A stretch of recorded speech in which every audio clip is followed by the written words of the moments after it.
الرحمن الرحیم، بڑی خوبصورت حدیث مبارکہ ہے، مشکوٰۃ شریف کے اندر بھی ہے اور بخاری شریف کے اندر بھی ہے، ٹھیک ہو گیا، اور مسلم شریف کے اندر بھی ہے، اور اس کے راوی کون ہیں؟ حضرت ابو ہریرہ رضی اللہ تعالیٰ عنہ۔ بڑی پیاری حدیث ہے، اگر اس پہ عمل کریں تو ہمارا معاشرہ بہترین معاشرہ بن سکتا ہے۔ کیا فرمایا؟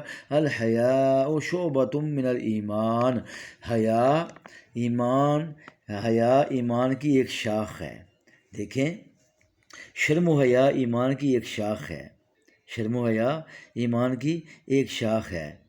حیا کو ایمان کا ایک شعبہ اس لیے فرمایا کیونکہ حیا کرنے والا اپنی شرم و حیا کی وجہ سے گناہوں سے رکتا ہے، اور ظاہر ہے کہ جو چیز گناہوں کو روکنے کا ذریعہ ہو وہ ایمان کی شاخ ہے۔ ایک اور حدیث مبارکہ میں ہے کہ ایمان کے 77 شعبے اور شاخیں ہیں، ان میں سے ادنا شعبہ یہ ہے کہ راستے سے تکلیف دہ چیز کو دور کیا جائے۔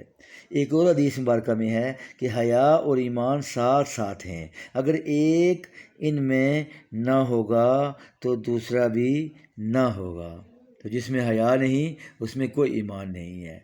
تو کتنی پیاری حدیث ہے وہ۔ تو ایمان کا شعبہ سے قرار دیا گیا ہے، ٹھیک ہو گیا۔ اللہ تعالیٰ ہمیں شرم و حیا والی زندگی بسر کرنے کی توفیق عطا فرمائے۔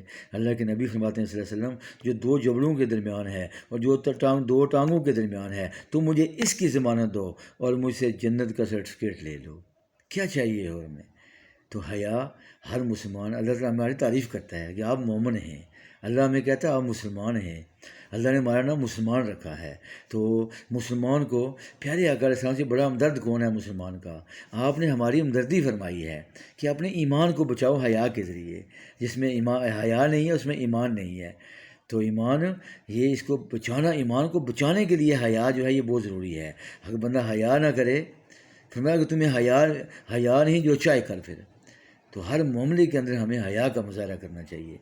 دیکھیں، ہمارے پاس جو اسلام پہنچا ہے یہ صحابہ کرام کے ذریعے پہنچا ہے، تابعین کے ذریعے، تابعین کے ذریعے، اماموں کے ذریعے، یہ محدثین کے ذریعے، مفسرین کے ذریعے، علماء کرام کے ذریعے۔ تو بڑا ان کا ہم پر احسانات ہیں کہ اللہ کے نبی کی باتیں ہم تک پہنچ گئی ہیں۔ اللہ تعالیٰ ہم سب کو عمل کی توفیق عطا فرمائے۔ فی امان اللہ۔ السلام علیکم۔ اپنا خیال